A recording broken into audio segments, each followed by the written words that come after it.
So guys, napanood nyo ba itong issue ni FLM o si Mang Gustin at ni Mukhang Gago? So ito nga pong dalawa nito ay nagkaroon ng problema at humantong pa sa CIDG yung pagkakahuli kay Francis Leo Marcos, Mang Gustin kung tawagin.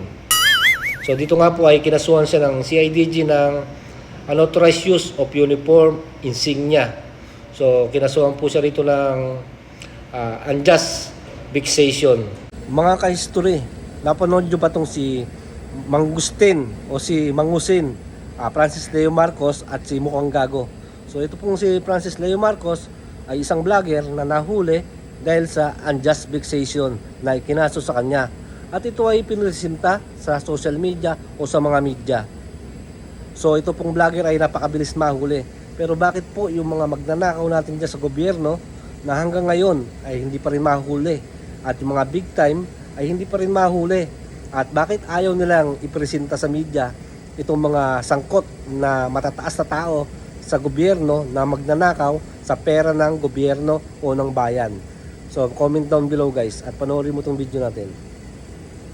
So ito po yung mga batas na nagbabawal o yung krimen sa ilalim ng Article 287 Revised Penal Code ng Pilipinas. So ito po ay gumawa ng mga bagay na nakakaabala, nakakainis o nakakapirwisyo o nakakainsulto sa tao. So hindi natin alam kung pasok din dito yung usurpation of authority. So ito yung krimen sa ilalim ng Article 177 ng Revised Penal Code na nagpapanggap kang may kapangyarihan kahit wala naman talaga. So yung parang nagpanggap ka ng pulis, mayor, yung mga ganyang klase. So pwedeng pumasok sa usurpation of authority at pwedeng humantong sa unjust vexation na ito yung Revised Penal Code ng 287 ng Pilipinas. So maaari siyang magkaroon ng kaso. So ito naman po ay hindi naman masyadong mabigat na kaso at may piyansa at may kaukulang parusa. So base po yan sa ating mga search. So sa ilalim po kasi ng batas ng Pilipinas ay bawal kang magsuot ng paraphernalia, official na uniforme ng PNP kung hindi ka naman tunay na miyembro gaya ng pulis, sundalo. So diyan po papasok yung mga kasong usurpation of authority, illegal use of uniform and insignia. So minsan unjust vexation pa ang ikakaso sa iyo. So bakit nga po ba hinarap itong si Mang Gustin sa CIDG sa media?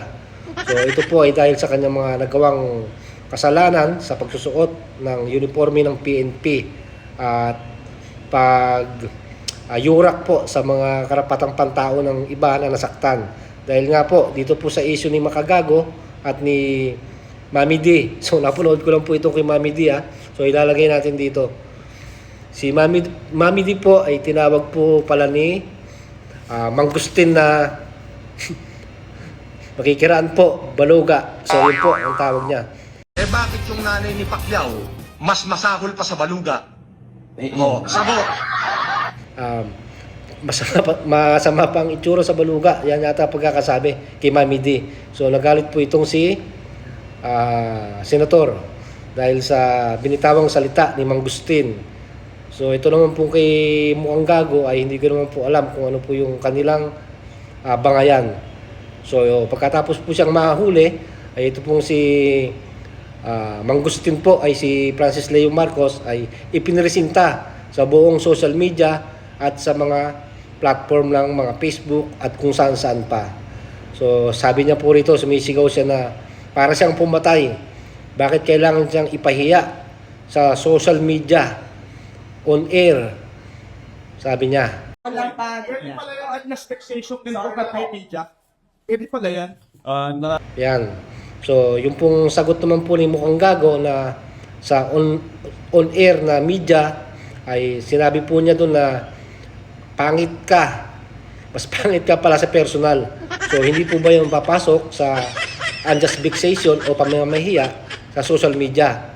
So yun po, isa rin pong tanong natin yon kung papasok po ba yung comment ni Mukhang Gago kay Mang Husin na siya raw po ay pangit lalo na sa personal. So panoorin nyo po ito at isisingit po natin.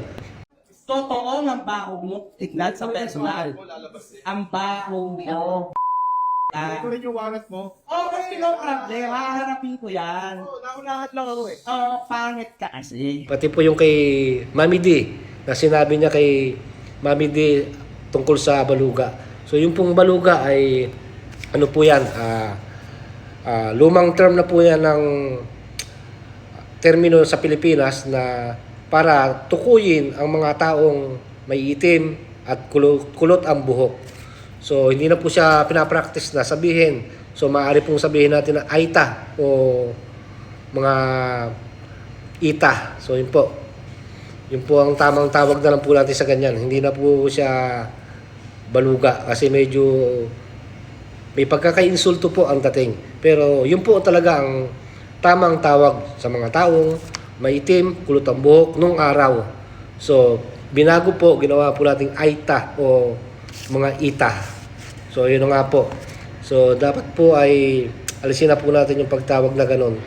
So, maraming salamat po. Kung nagustuhan nyo po yung ating komento o reaction video, ay mag-comment ko po sa video na ito. Maraming salamat po.